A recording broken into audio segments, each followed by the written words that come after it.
Welcome to JLHF, the world's first podcast in video games. Happy Thanksgiving, everybody. As we record Happy this, Thanksgiving. It's the day after Thanksgiving, and do you know what else, Austin? It is Black Friday. And the 1-year anniversary of this podcast. Whoa! Is it to the day?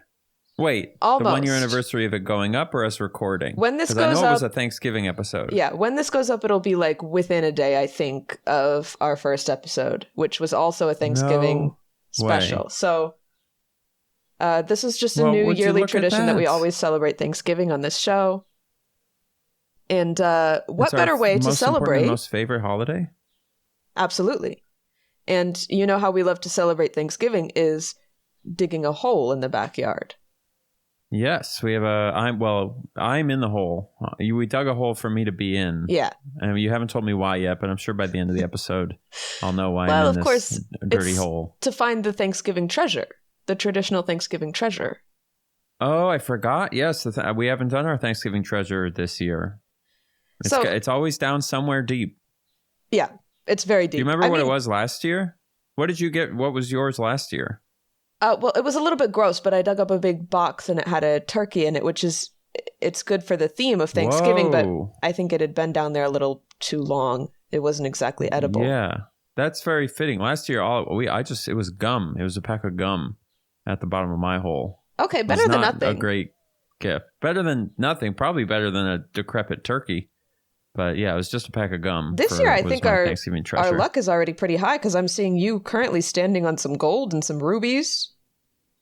Oh, just really? At your feet, I haven't there. Looked at my feet in a long time. Yeah, I have not. I haven't really tilted my neck down in several days, so I don't know what is down there at all. Hey, what's the longest you think you've ever gone without looking at your own, like the bottom? Because in like a game, just like towards your body. Because in a video game, how some games you can see your feet and some games you can't. Yeah. But in like a lot of games, you just never look down. I always check. Like, do you think if I can see my body, just to make sure it's still there.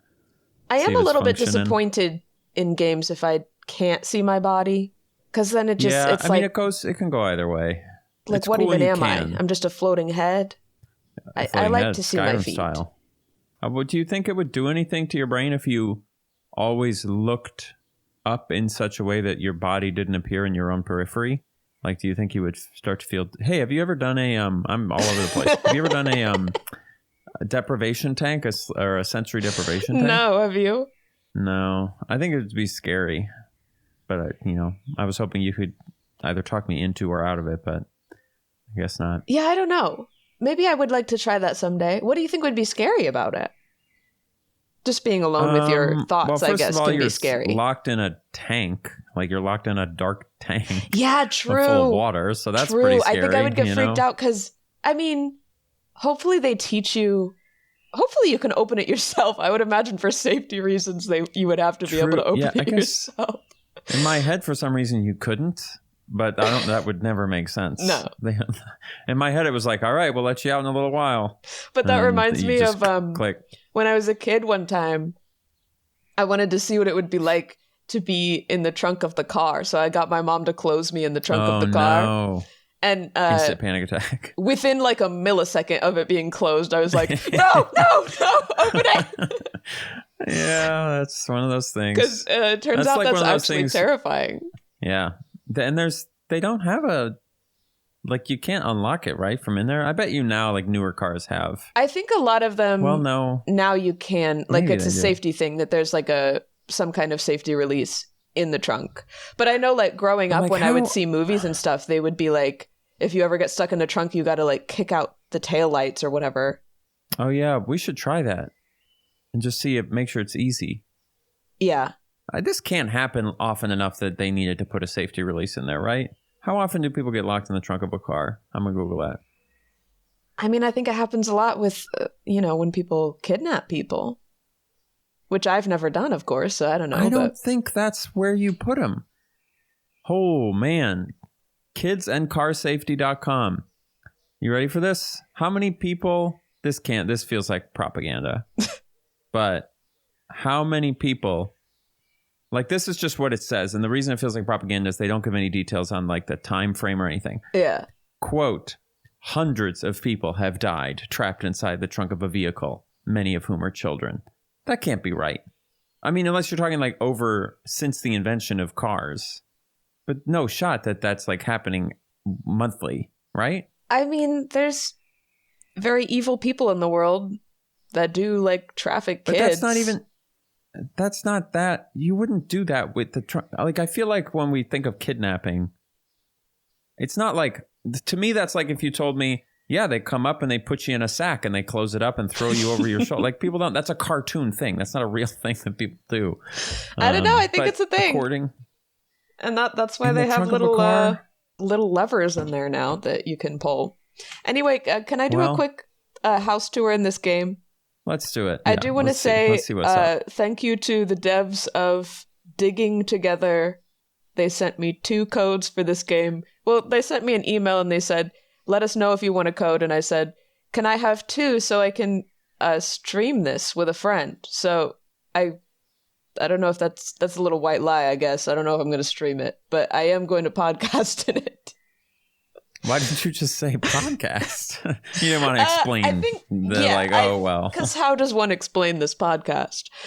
Anyway, True. so I've had to try, and I got 2 codes for this game. This is what I'm using my YouTube fame for, is getting 2 free codes for Digging Together. And here we are at Farm Name, which is our new property. May I come out of the hole? Permission to leave the hole? Temporarily, yes. I'll give you 2 minutes. 2 minutes. You got it. I'm counting. The way you run is crazy. I have to gallon. As you can see, we've got a lot of character customization going on. You can put a little beard on and a hat. You look like Buzz Lightyear. So do you, honestly. Wow. But I just wanted to show the audience my laptop. Check out my laptop. Whoa, look, it's that picture. Why is there a gun? That's a drill. That's a power drill. That is not a power. Are you serious? Oh, to the right is a power drill. Oh, this is a gun. Yeah, yes. That's a gun. That's a firearm. It's kind of a laser gun. Drill. Yeah, it's a little laser gunny. I guess was he making beats? They put the Windows background upside down to avoid getting copyrighted, I bet.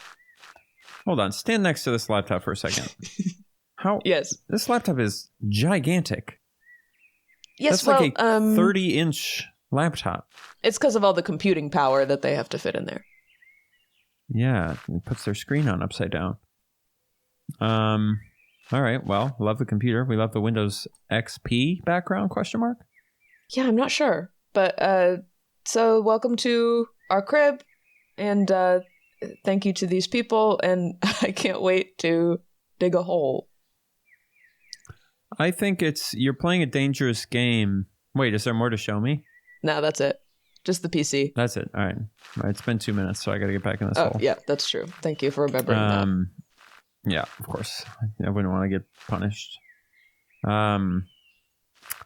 You're playing a dangerous game because basically what you've now sort of incentivized is you've said, hey, are you making a game? Hey, if you put a multiplayer in it of any kind, no matter how bad it is, you can have 10,000 free advertising impressions, I mean, doing the pod. So you should maybe start charging $100. We'll use your game on the pod. How about that? $1,000. We just keep kicking it up.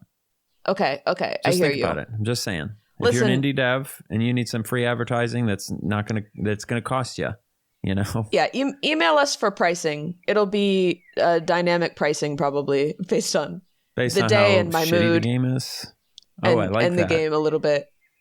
But yeah, I like that. Yeah, I kind of appreciate vibe pricing. I kind of appreciate getting some codes though, because there's only so many multiplayer games that I know of. I feel like we keep running out of games to play for this, so it's a nice to have one handed to me. Make it easier.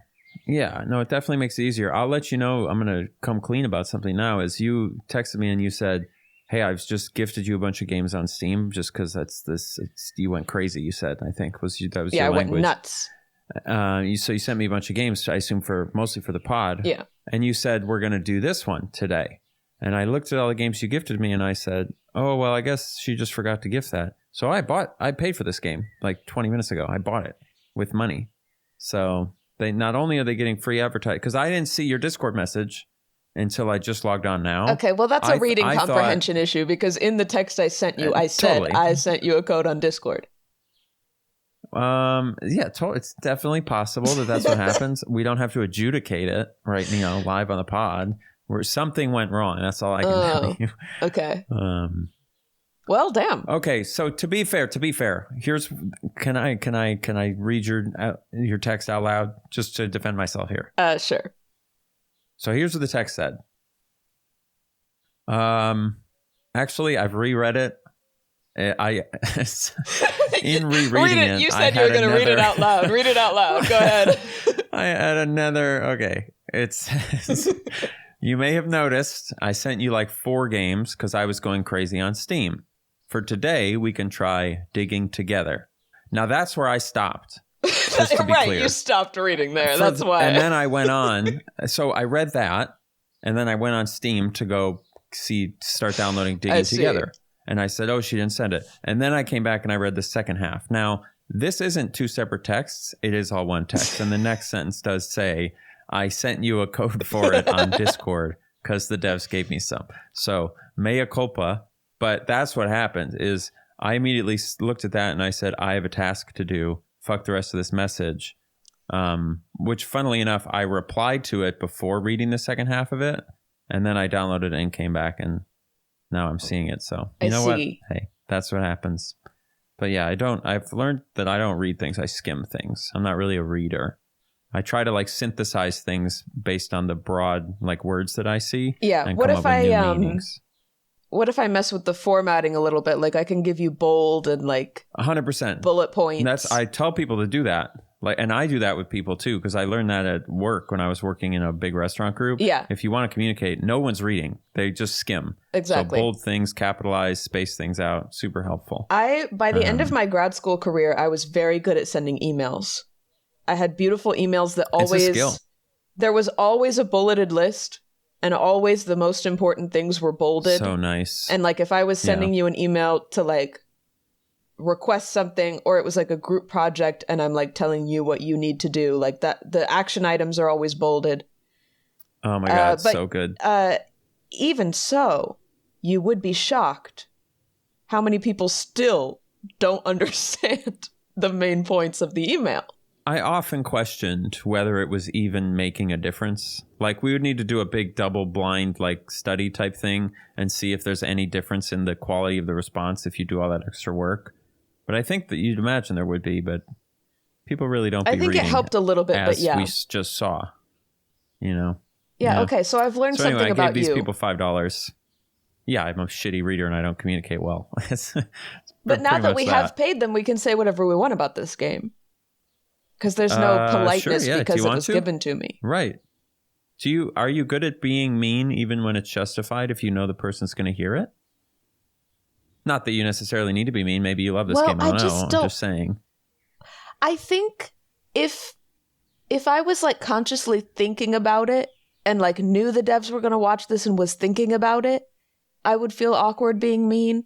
But my brain goes into a weird space when I'm recording things for YouTube where I kind of don't think anybody is watching. It's to this day, no matter how many views I get, I still when I go into recording mode, I'm just fucking around and I literally am not thinking that anybody's watching it. And then especially this podcast, because it's a little smaller, I think in my mind while we're recording, we don't have any listeners. Yeah, I agree totally. And if you're able to flip that switch in your day-to-day life, you actually become a much more if you ever have trouble standing up for yourself or whatever, you just have to switch that switch in your brain that you're just recording it. Pretend you're recording, and then you could flip into I don't care if nothing is real mode, and then you'll say all sorts of stuff, and hopefully people will leave you alone, depending on what the problem is. But so in that case, what do you think of the game?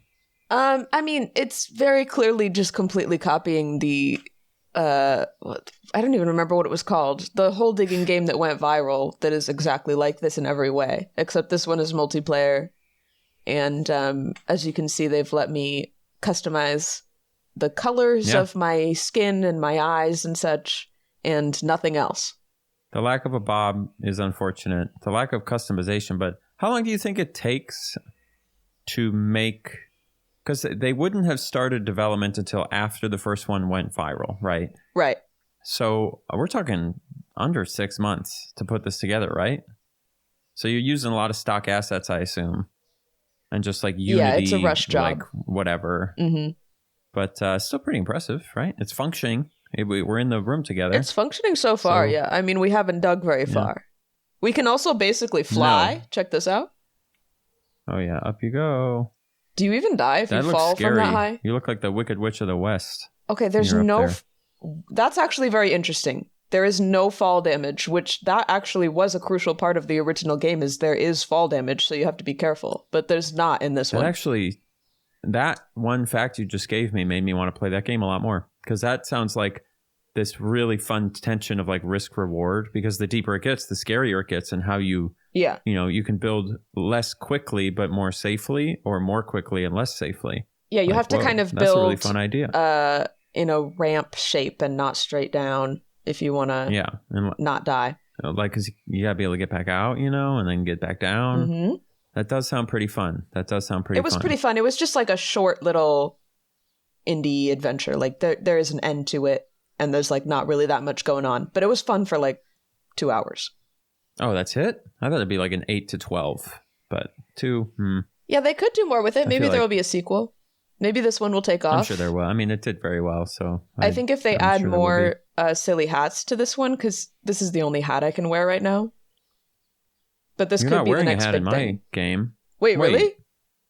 Wait. Yeah, you just look like a guy with gray hair. Gray? Oh, no. Yeah, your hair's... You look like Buzz Lightyear, I said. Wait. Like, you straight up look like Buzz Lightyear. Am I not green? You're not green. You're just a white guy. Am I white? Like really white? You're gray. Yeah, like really gray. Yeah. Like, no, but I look like how I look. So my customization did not go through. No, you look like a regular guy. This whole time I thought I was talking to you with green skin and pink hair. No, maybe there's a way I can fix that, but I'm not sure. No, it's... I mean... Goddamn. So you think it's like model quality? This game is you just look like a fucking tanking review points for me, unfortunately. Yep, not good. I thought I was green this whole time. Now I'm disappointed. Yeah, it actually would be way better if you were. Anyway, this is the first time we're speaking since my gum surgery. If I can rant about that for a moment. Please rant. That means it went well. Yeah, I'm alive and I'm speaking now. Now it's been like 2 weeks and a day, I think, like 15 days. You're 2 weeks and 1 day, you said? You're so scary to look at. But yes, it's been 2 weeks and a day. You want me to back up? I mean, maybe a little bit. All right. I might need you to, I mean, because you're not even in your hole anymore. You need to, there you go. Well, it was, because people keep complaining about my quality. And so I wanted a nice clean crop, a nice close up of you, but right. What are you going to do? But I just can't look into those eyes for too long. Once you're done, tell me to come back to 2 weeks and 1 day. I have something I want to say on that subject, but you continue. Okay, sure. But I guess I never explained like what exactly I had done. I have got some comments making jokes about how I'm like getting a new celebrity grill, like I'm redoing all my teeth now that I have money, which is not true. But I thought about doing that. Would you get like veneers? You shouldn't do that. Yeah, because I feel like they look crazy. They look so white. It's really weird. But isn't it like they don't decay in the same way, or do they? I should look all that up. But I assume like replace it with fake teeth, I never have to worry about them, like decaying. No, you got to worry about them still, I think. Forever. Okay. Well, if not, I would think about doing it because that sounds extremely convenient. Probably costs what, like $30,000? I mean, it costs a bunch of money, and then they don't last forever. You have to get them completely redone at some point. What? And what kind of bullshit is that? And it's like disturbing. They like reduce your teeth to little nubs to put the fake teeth over them. It's like having crowns on all of your teeth on purpose. Yeah. Oh, I thought I was going to get them all torn out. I was just going to say take them all and put in get new ones. Implants. Yeah, just like full on fucking just put them all in. Well, can't you do that? I remember when I had to like go to the dentist when I was a kid once, and I was complaining about it because I had to get like fillings and stuff, and I said to my mom, can't I just get all my teeth out and have dentures? It just seemed easier. See? Did you know that up until 1971, people over the age of 50, something like half of them, all of their teeth were gone? Like our teeth used to be... All of their teeth? Yeah, like over the age of 50, something like 40 to 50% of Americans had no teeth left. They'd all just decayed and had to get ripped out. Yeah. Because we had no fluoride or no, we didn't have good procedures for fixing cavities. And so you're saying let's go back to that. Yeah, I'm fast tracking. Take them all out. Dentures. No, I think it's always better to have your own natural teeth. Anyway, so I'm not having my teeth redone for cosmetic reasons. That. Why? I think it just causes other issues. I'm not a tooth doctor. But nobody knows. That's what I'm saying. Every dentist, they just go, it causes other issues. Let's move on. So you think teeth are a scam? You think having teeth is a scam? I'm saying there's red flags in the way that we're communicating about it, and I want to know the truth. Anyway, please continue. I just had a graft over the front of my bottom 4 teeth, my front bottom teeth, because they're crooked. They've always been crooked. I never got braces, and supposedly the way that they are crooked means that the gums recede basically for my whole life. This has been a thing. So I've always been told I would need to do this eventually. Again, maybe by big tooth, according to what you're saying. Maybe it's not real, but so it's a good thing that I've done it, because I think, it's like exposing the roots of your teeth when your gums recede, and then you can if you get an infection in the roots of your teeth, I mean, all kinds of crazy shit can happen. It can be really bad. So I know. Don't I know it? So they took the roof of my mouth, the left side of the roof of my mouth, and they put it over my front bottom teeth. So ouch. There's no better place they can't grow that in the lab yet. They can't just grow a tooth mouth thing. I guess that would not. Be yes, freaky. Sort of self-answering. Would you want we gotta be getting close to that. Would you be down with that? Like having them take a tissue sample of you and then grow organs out of your... Wasn't it 2 weeks ago or whatever on this very podcast that I said I would eat human flesh if it was lab grown? So obviously I'm not that concerned about it being lab grown. I guess you don't have that many morals about it. If I'm going to eat it, you might as well throw it over my gums or whatever. But you were going to grow organs at some point, you'd imagine. So it's just a little bit. Gums. It's a little bit of a freaky idea, person or something. It's just weird to take it from you. Take gums from a dead person? Well, so it's always better to have your own tissue, because then there's always a chance that you could reject it if it's somebody else's. Even if it's not I guess I don't know anything about how this works, but I assumed if it was like skin, what does your body care? But maybe it does, or it sounds like it does. I think you can end up rejecting anything that's from another person. So anyway, okay. I had nice people comforting me beforehand, saying that their gum graft really wasn't that bad. And I'm sure it depends a lot on where it is in your mouth, and how big it is, obviously. For me, it's been hurting pretty bad. It's been 2 weeks and I'm just now sucks. Kind of feeling mostly normal. But it is kind of, not to get too graphic, but they took a big chunk out of the roof of my mouth. So that part has hurt a lot, and it's really annoying to eat. But Yeah, I guess because every time you chew, stuff would push up against it normally. Yeah. So week 1 to 1.5, I was eating all liquids and soft things. So this sounds horrible. It kind of was. I was eating a lot of soup and mashed potatoes, and I rediscovered cream of wheat. Do you know cream of wheat? I've heard it, but I feel like this is a thing. In my mind, it's just a funny thing that old people say. Well, this is the thing. It's I don't know what it is. I grew up eating it, and when I think about it, it's actually kind of weird, and I'm not sure if normal people eat this.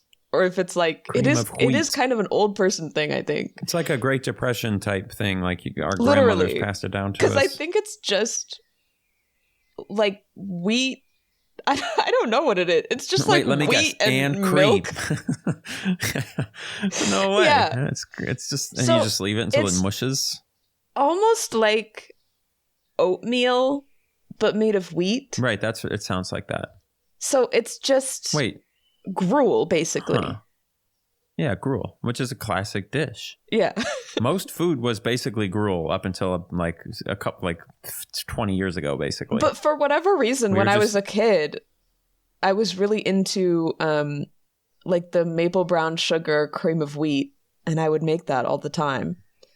So is this like Quaker Oats brand? I think so. I'm not sure. I've got it in my kitchen somewhere if I were to get up and go look. But yeah, just basically various types of gruel is what I was eating and got kind of sick of it. I look at mashed potatoes differently now because I ate a lot of mashed potatoes. We just made like a big vat of it, and I had mashed potatoes every day for dinner for like a week. Jeez. That sucks because mashed potatoes are good.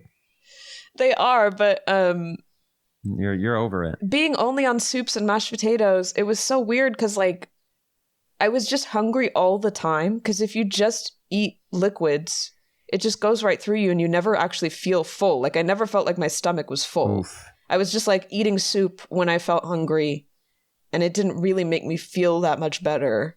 But I know I had to like get nutrients somehow. So I definitely wasn't terrible. Definitely wasn't eating enough for the first week. So it kind of sucked. I'm glad that it's almost over and I'm feeling better, because it was a little bit worse than I thought it was going to be. I do feel like every time I've had some kind of operation, the doctor really downplays how much it's going to hurt and how much the recovery is going to suck. And I'm not sure if I actually would want them to do it differently, because I don't, like, you know, if you're scared of it beforehand, then you just suffer twice. This is going to be rough. Yeah. Like, so oh, no. I'm not, I guess I would rather be comforted beforehand, because then I don't have to also be super anxious about it going into it. But it was a little bit worse than I thought it was going to be. The procedure itself, though, was like whatever. It's just after. I mean, I wasn't awake, so. Yeah, so it was like you didn't even. So it was fine. You blinked and then suddenly everything hurt. The first day even wasn't that bad, because I still, I think, had some pain meds in me when I went home.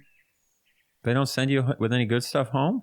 No, they didn't give me any pain meds. They just said take Advil, so I've just been taking Advil. Oh, that sucks. Yeah. I didn't get any of the good stuff. Well. I guess what if the pain meds are too good, then maybe you would have started eating like cereal again. Like, I can't feel anything. So. And then, They want you to be careful. Maybe the pain's actually good, right? Yeah. Well, that's a bummer. Start chewing on my tongue or something. Are you, you're eating food again though? Yes? Yes, I actually like just in time. So I was able to have Thanksgiving dinner yesterday. Yesterday was Thanksgiving. All right. That's a pretty good, except for the potatoes I'm sure you skipped, but that's a pretty good, like. I actually did still eat some potatoes, and that surprised me, because I was like, nice. I would think I'd be sick of these by now. Yeah. But it was okay. Did you have any Thanksgiving food? Yeah, we did a little like Friendsgiving thing down here. I don't have any family in New Orleans. I always wish I could travel for it, but it's such a pain to travel during the holidays. Mm-hmm. So, yeah, we did. It was 5 of us at a friend's house, and we just all made stuff and hung out. So we ate all sorts of classic foods. And yeah, we had because we also have a lot of vegetarians here, we had a lentil nut loaf that my mom made. Shout out. Either way. I always forget that she's listening. Shout out, Mom. Thank you for the lentil loaf. It was good.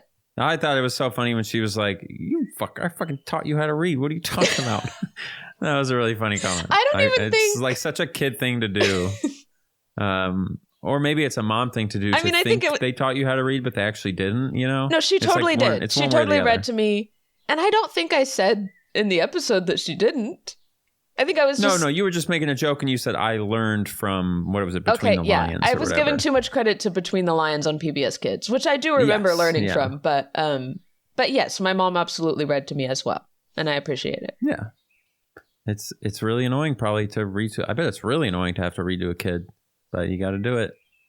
Well, they just want to read the same shit over and over. They're like, let's read Green Eggs and Ham again. And you just read that 3 nights in a row. I think that actually might drive me crazy. You really got to learn to appreciate the little things, I feel like, when you're raising kids. Because like you got like 10 seconds every once in a while to like look at your phone. You can look at one tweet every day. And that's like your fucking dopamine. That might be better, though. It might retrain your brain. Yeah, maybe. Well, but, maybe that's the way out, They need the repetition to learn. So that's just what I would have to tell myself is like, we can just, we got to do Green Eggs and Ham until they get it. So it's fine. Would you ever do, I know you knew the answer to this already, but I'm going to ask it anyway. Would you ever do that thing that not everyone's talking about, but people have said like, a few years from now, maybe however many, you're going to like basically give your kid like a teddy bear that has ChatGPT inside of it. And then it can just talk to the teddy bear all day. Absolutely not. And just like ask it questions like, why is the sky blue? And then the teddy bear will just tell it things. Then you don't have to talk to your kids. It's just like giving them an iPad. I mean, so these things already exist, and they're already like, they don't fucking up and accidentally well. like saying porn. Is that really any different than being a kid normally? Sometimes I literally just a moment ago I tried to go to this website that used to exist because I wanted to talk porn. About it, and it was porn now, and I was like, oh, there you go, oops. That happens a lot. It's normal. What do you mean? Like in general, to me or to just in general? Just like when a domain expires, it always ends up being porn later. Oh, yeah. My merch website turned into porn. Oh, really? Yeah, and it's still in the description of some of my videos. I have a story about this because I used to do web development for one of the schools and we had a huge drama one day because somebody in the admin noticed that like one of our old URLs was going to porn now because it was just that situation where like the domain expired and it's just like bots that go and like put porn on it. I don't know. It like redirects to nasty stuff. But the admin was super, super upset that a school URL was leading to inappropriate materials. And so what they said to us as the web development team is they said, you need to get rid of all external links on the website. I think I remember you telling me about this. Holy shit. And this is a website that like the whole university can contribute to this. Any professor can contribute to the website. Like I mean, it's contributed. The content is written by like everybody in the school, like professors, admin, office people are constantly updating everything because every department has their own website that they can do whatever they want with because there's like an easy way for people to edit it without coding, which was most of my job, was just helping people figure that out. But so that it was an impossible ask because there's like literal thousands of pages that random people are editing and linking to all kinds of stuff. And of course, because I'm amazing and I know how to do things, I like found a way to like, I think I wrote a script or something to like go through all the links. To like scrape it basically page by page. But basically what it came down to is I like handed a report to the admin that was like, this is not possible. There's too many. Like we can't possibly go around and like ask all these like people. You have to hire 10 people for 6 months just to go through and which is the case with a lot of things that I was asked to do. But that was just a funny example of like, we were constantly getting asked to do stuff by people that obviously don't know very much about building websites or technology.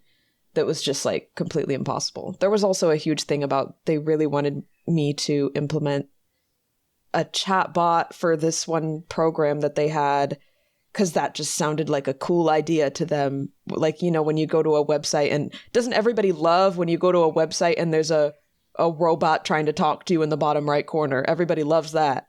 It's so bad. It has actually gotten slightly better if you're not doing anything complicated. But man, like 5+ years ago, those things were just terrible.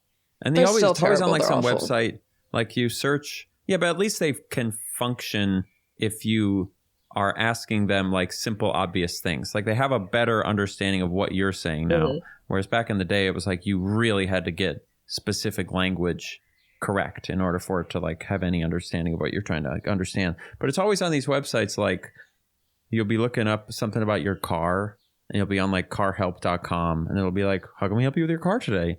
It's like, yes, this is a robot. It's not, this can't possibly be useful.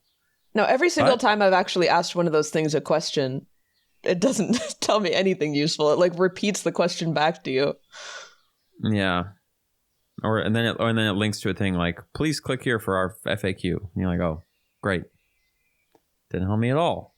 Yeah. Anyway, that's when I learned that with a lot of office jobs where that kind of thing is happening and you're having like higher ups request impossible things of you, a lot of times the problem can be solved by waiting a really long time until they forget about it. Yes, because that's the fun trick with management and middle management, right? Is their list, they can do 10 things a day and there's 200 things on their list every day. Yeah. And it's always cycling. There's always new things. Yes. So it's going to get pushed away. And then one day they're going to go, hey, did you ever do that? Because it came up again in a meeting and they remembered it and they swore they told you. And it was like 6 months ago. And you'll be like, oh,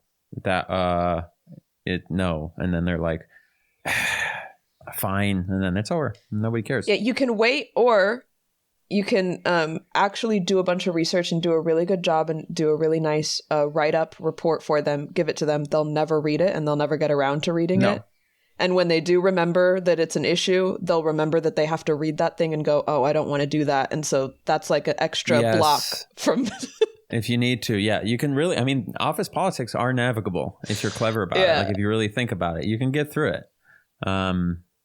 Yeah, it's the amount of times you learn that lesson pretty quick, right? It's like some manager asks you to do something and you put in a bunch of work and make it really nice.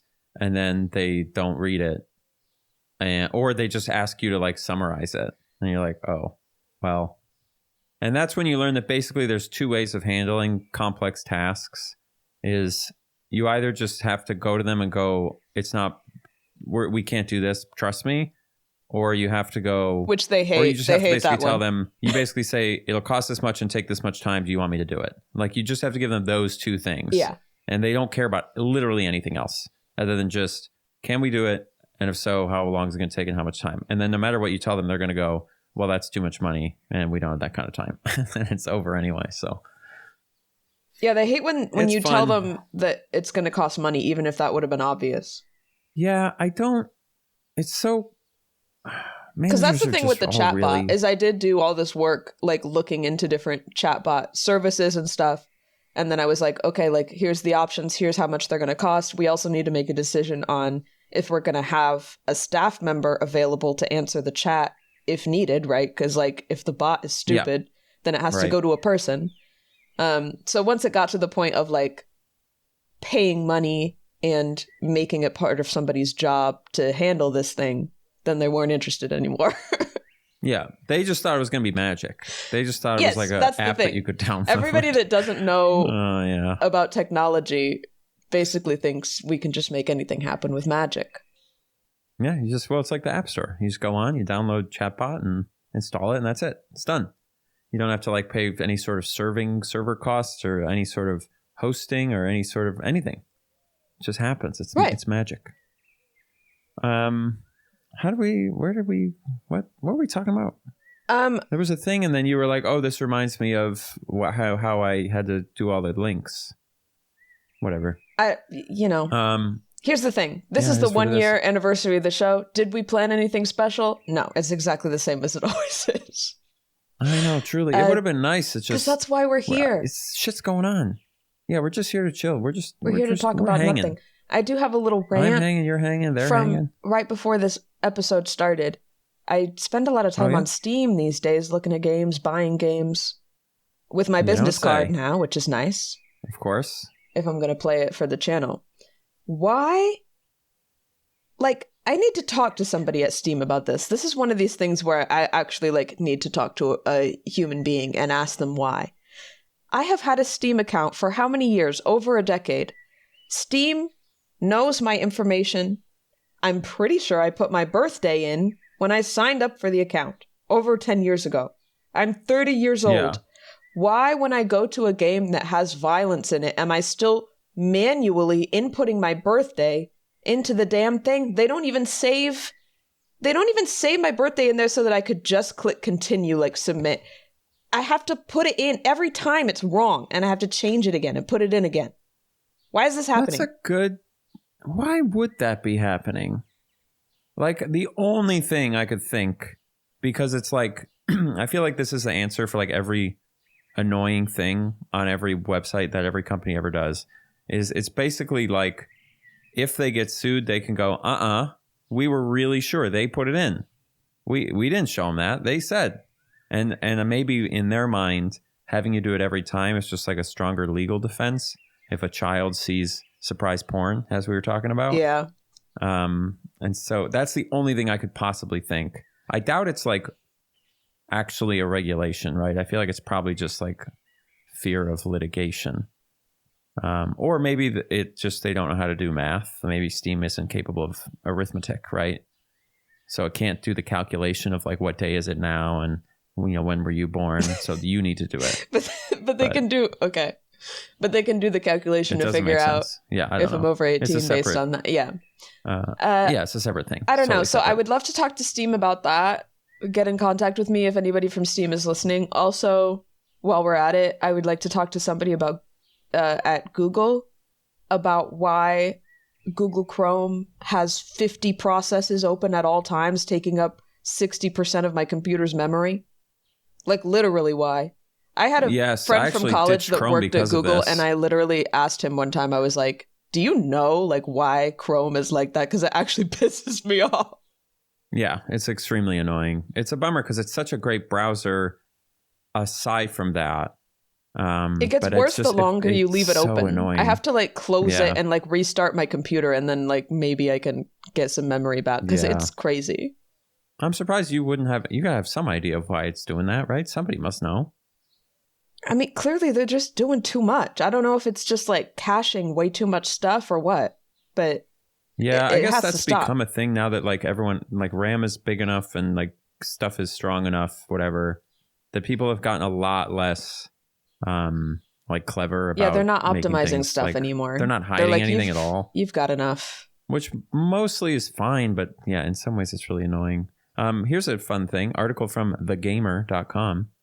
Not thegamer.com. Somebody did, I know, here's the title of it. Valve answers frustrated fans' question about constantly asking for your age. You ready for Valve's official answer? Question: why do you keep asking my damn age throughout the whole store? Answer: we're with you on this. Unfortunately, no, they're not. Many rating agencies have rules that stipulate that we cannot save your age for longer than a single browsing session. It's frustrating, but no, we're filling out those age gates too. So they say it's the rating agencies. They weren't more specific about that, but basically saying you can't save the age longer than a single session.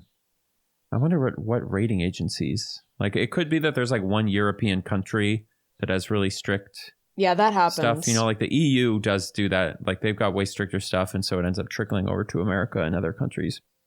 But there you go. All right. They say it's the rating agencies. So talk to the rating agencies, I guess. We'll figure out which one it is and dismantle them. I guess it's just in case your kid is logging onto your Steam account or something, but drives me nuts. Yeah, I get it. Yeah. And I always put it in correctly because I'm scared that if I because I could just click a random number, right? I could say like, oh, I was born in 1922, whatever. It'll just let me through.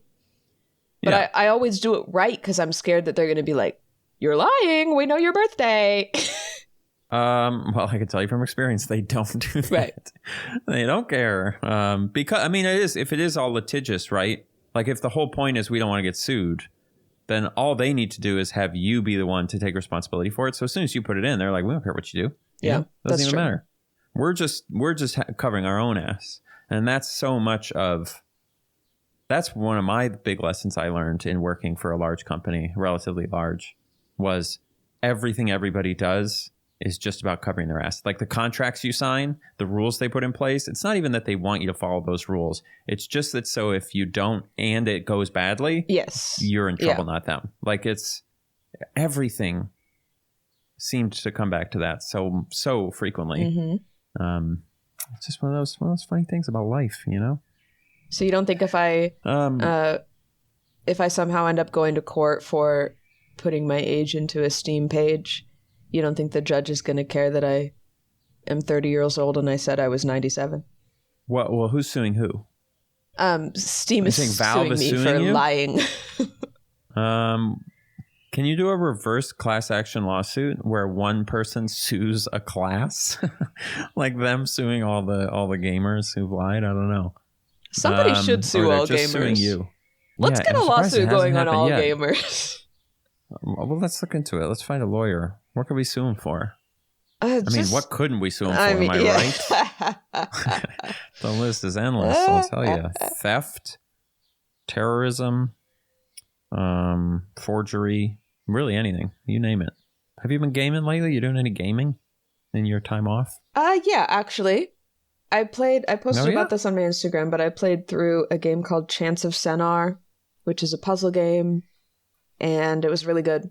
I don't have a whole lot to say about it because I don't want to spoil it. If you're into puzzle games, you should just play it. But it's I'll tell you what, I have not spelled a name of a game that wrong in a long time. That was not spelled how I was expecting. This game looks really cool. It was really cool. The concept of it is like language learning. So you're like dropped into the world and you can't understand anybody. Topical. And you have to... Why is it topical? Oh, because we were just talking about... I did a bunch of research on that, actually, because we were talking about how we fucked up teaching kids how to learn language. Ooh, yeah. Yeah, man. We really just... We did the same thing that we do with like a lot of things where one person does a study and they charm like the right 3 groups of people. Yeah. And then everyone just gets on board without really checking. Mm-hmm. Silly. We're such silly, impressionable people. But this game looks amazing. Just to clarify for people, Chance, Chants. So not like casinos, but like church, you know? Yes, like... Of Senar, 2 A's. Like chanting. Well, I was thinking, he me sone buena somo no sa. That's what I was thinking, but... What does that mean? Catholic, I guess, so... That's Catholic. You don't know about Catholic? That's the Catholic language. It's just everything they say in those churches. Is it Latin like or something? That. Well, it's Latin, but it's every phrase they say. There's this portion of the church. It's like when you think it's going to be done, but it's really only halfway done. Then they switch over and they start doing these Latin chants. And it's always... That sounds... And the Holy Spirit... And it just is that over and over and over again. That sounds kind of scary to experience. Oh, yeah. Catholicism is really scary. It's like a really scary denomination of Christianity. This game actually looks really, really cool, though. It is. Why don't we get codes for this? Well, it's not multiplayer. We got to be able to stand and stare at each other in games we do for this pod. But how many hours do you think it was? Chance of Senar? Yeah. Like, I think I spent like 12 hours on it, but I'm really slow with puzzle games, which is why I can't really like stream them or record them very much, because I like to take my time and like take in the vibes, and I don't mind if I end up kind of stuck and having to go back to places and just walk around a lot, because it's like Zen time. But it doesn't make for very good content. So I was glad that I didn't try to stream it, because I could just like sit there and experience it. But it was really cool. It reminds me of why I like learning Japanese, because it feels, when you're learning a language that's like very different from your own, and especially has like a different writing system and everything, it kind of feels like a puzzle game, because you're like putting things together from context, and it just feels really satisfying when you get it.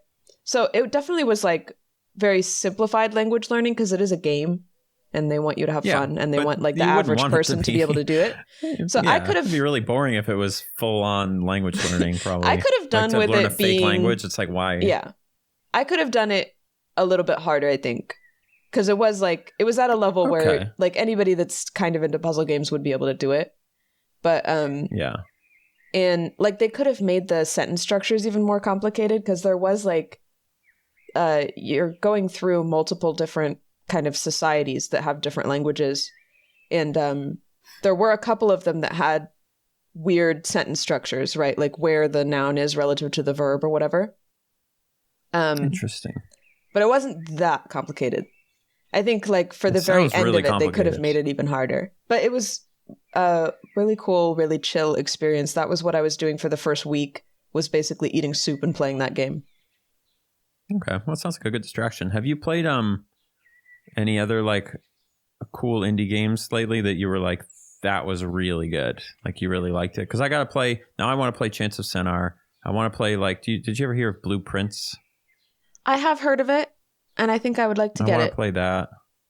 Have you played what's the other one I really want to do? The one that looks like a green. It's really green.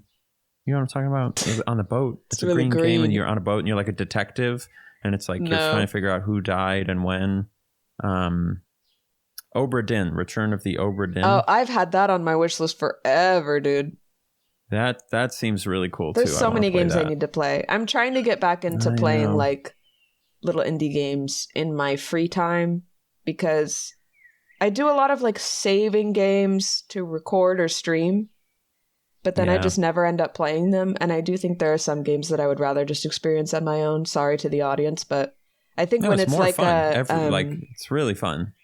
There's some games I really, really enjoy streaming. I love streaming Tomb Raider. I loved streaming Silent Hill 2.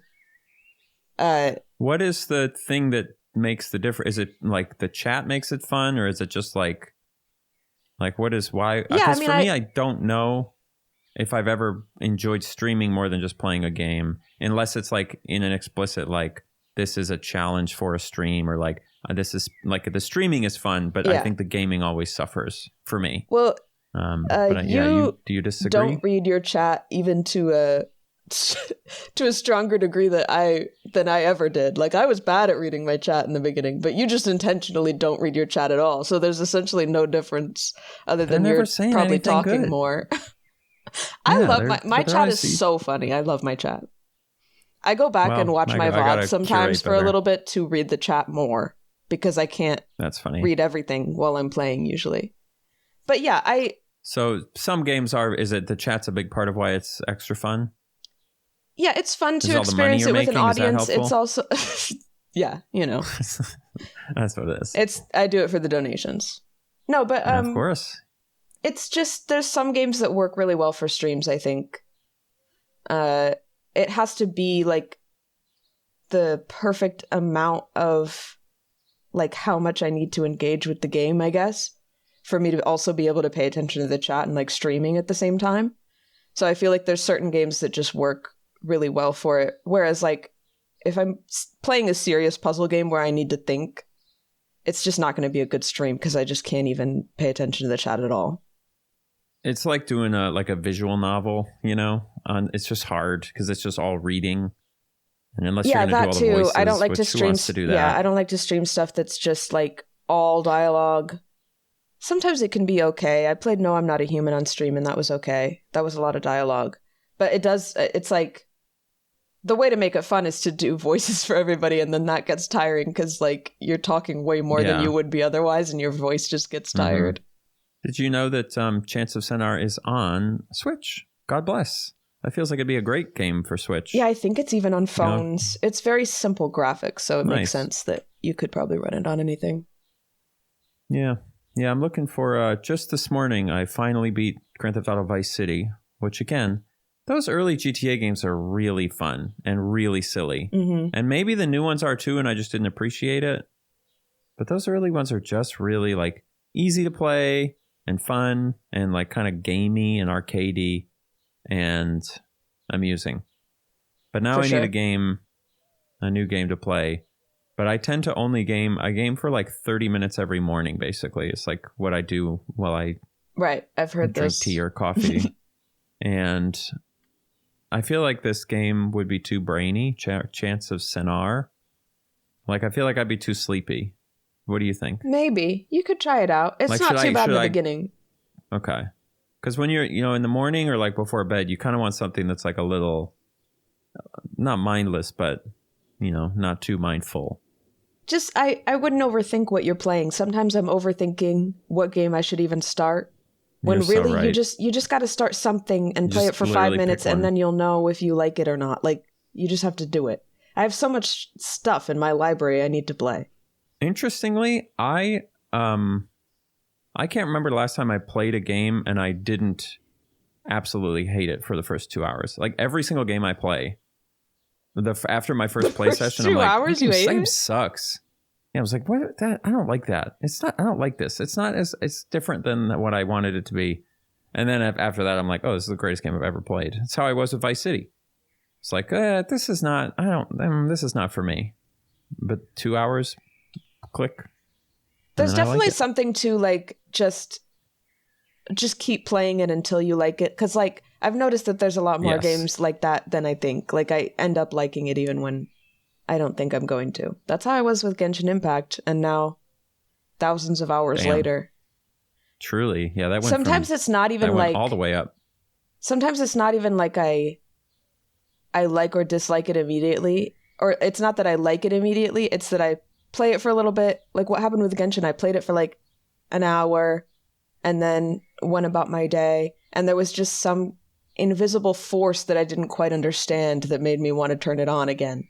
Like I didn't even know if I liked it yet, but there was some invisible string pulling at the back of my brain to make me turn it on again. And then I got obsessed. It's such a funny thing with video games. It's like, it always surprises me how much, it's almost like I realize one day how much I really love a game that I'm playing, but I didn't really realize it while I was playing. It's like so different from a movie or a book where it's like you usually are liking it while it's happening. But for me with games, it's so frequently like while I'm playing it, I'm just doing things. And it's like, it's satisfying.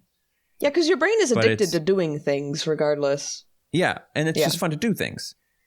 But then suddenly, it's almost like suddenly you realize, oh, I really like this. Mm-hmm. But you didn't notice it in the moment right away. At least for me, that's how it is very frequently. Where it's like, I only notice it like halfway through.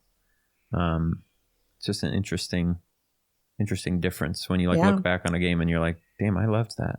And now I'm stuck with Genshin forever, whether I like it or not. I'm too invested in the story, even though every update the girls' clothes get a little bit smaller and I get a little more ashamed.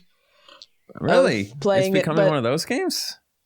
I mean, it kind of always has been, but it's interesting. I think I've heard that the reason that they weren't like full boobs out originally was because of like regulations that they have in China, because it's a Chinese game. And they even like a year into the game, they actually reskinned a few of the girl characters to like cover them up more because of some kind of regulation in China. But now I think I've heard that they're like getting a little bit more lax over there with what they allow.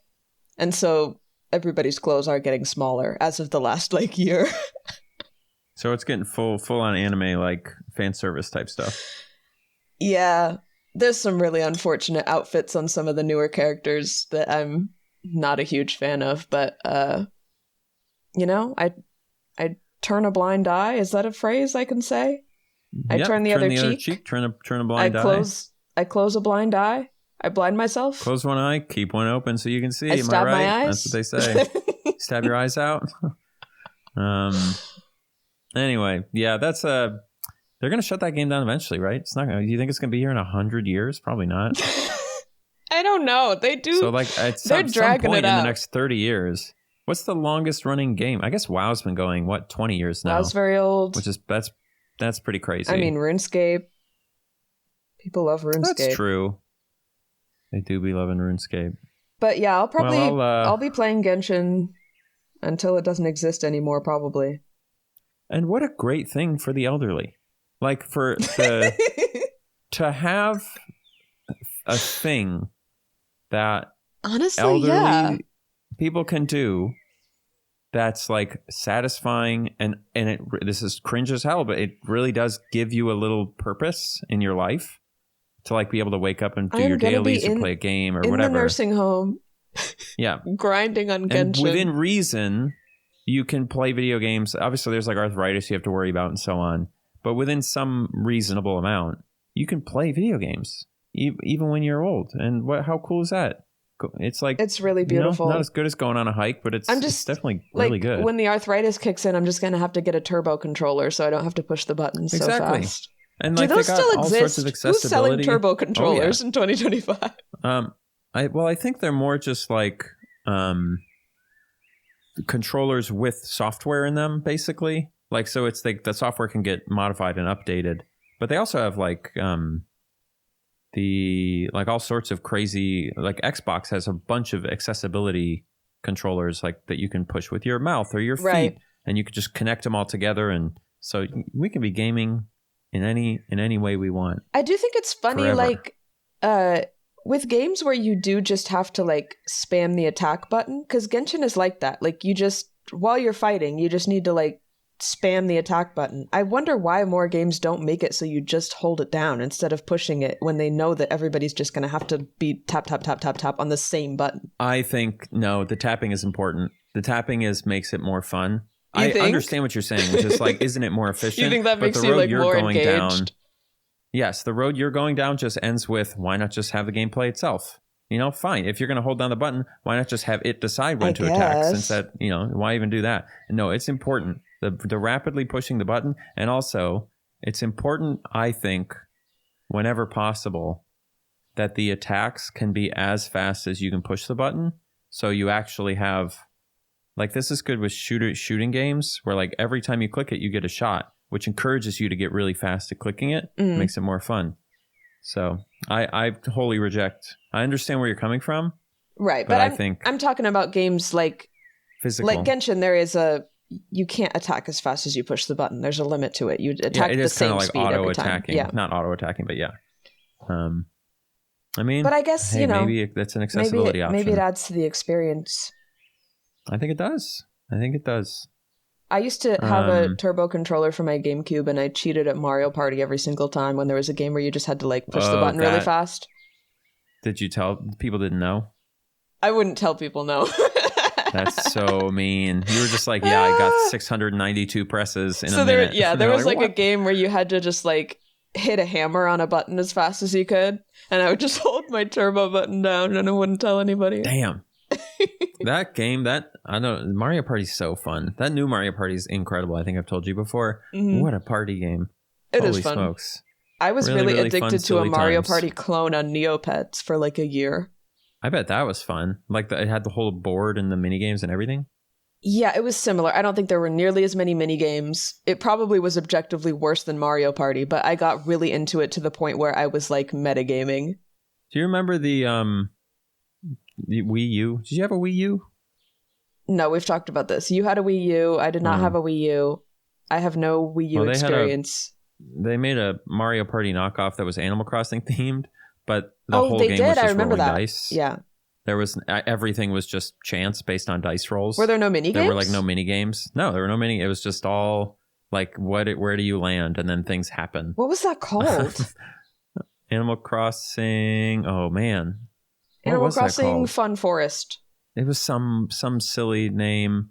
Party like beach, not beach party. It's on the tip of my brain. I don't know what it is though. But that's funny because whatever it was, it's not good. That's funny that they didn't really make mini games. So it's just there wasn't even a game. It was just events would happen based on where you landed, which was completely determined by the dice roll.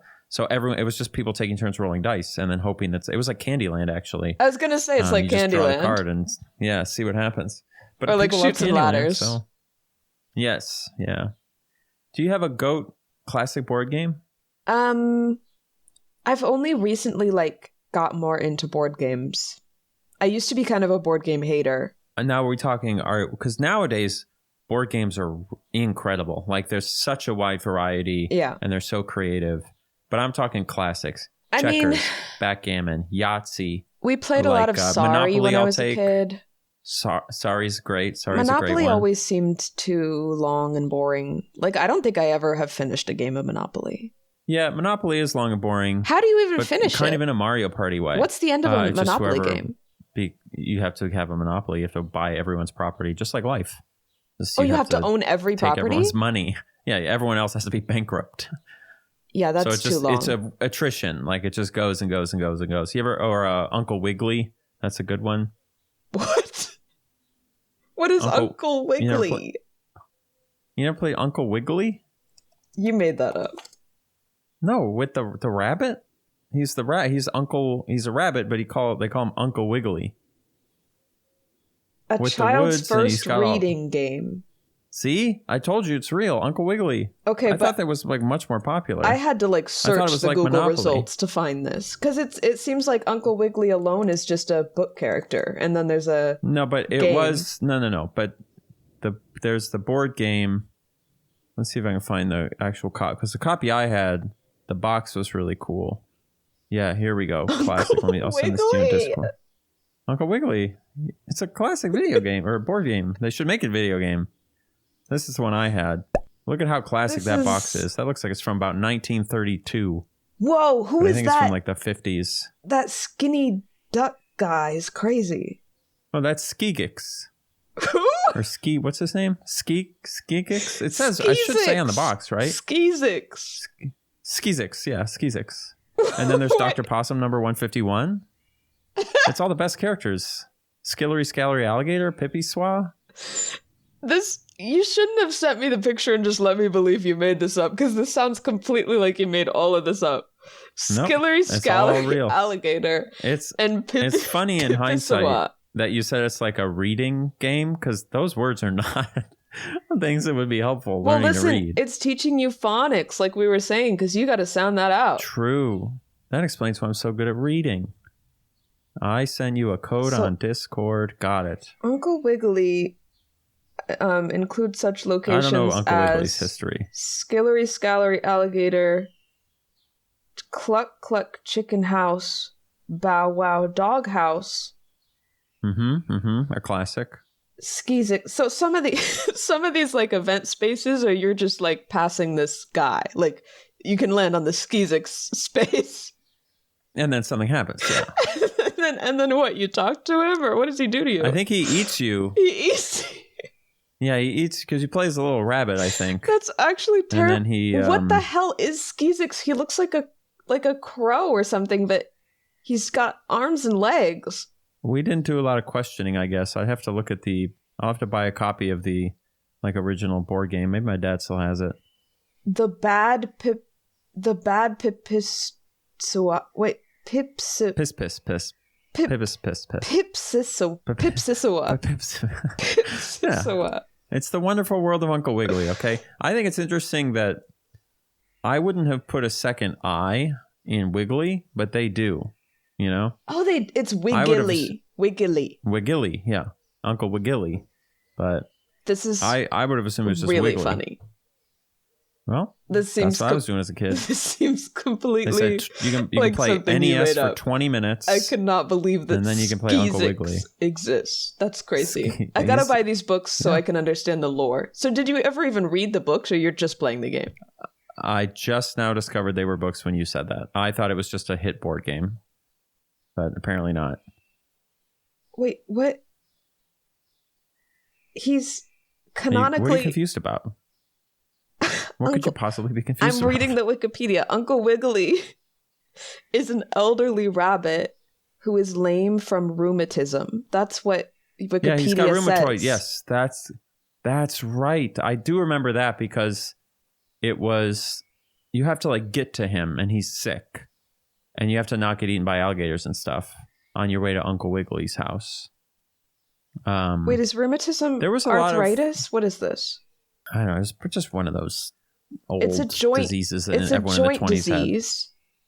So, yeah. I mean, there's just a book called Uncle Wigglily's Rheumatism.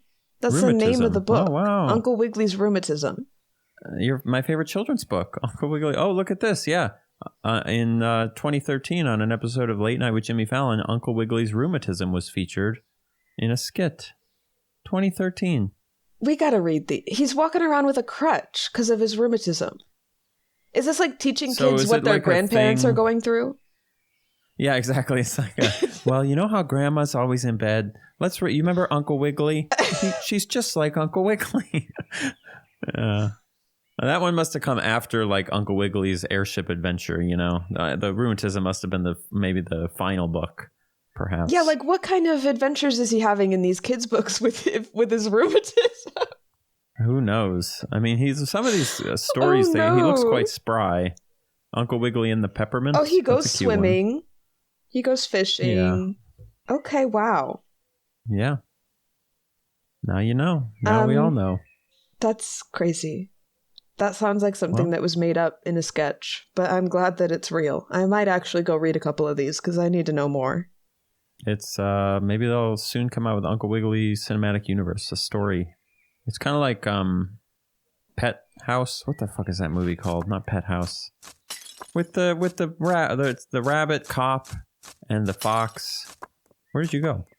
I'm just digging a hole. Jumped in the hole. We're about to be done with the pod. I just thought maybe I should. Oh, you died. Killed me.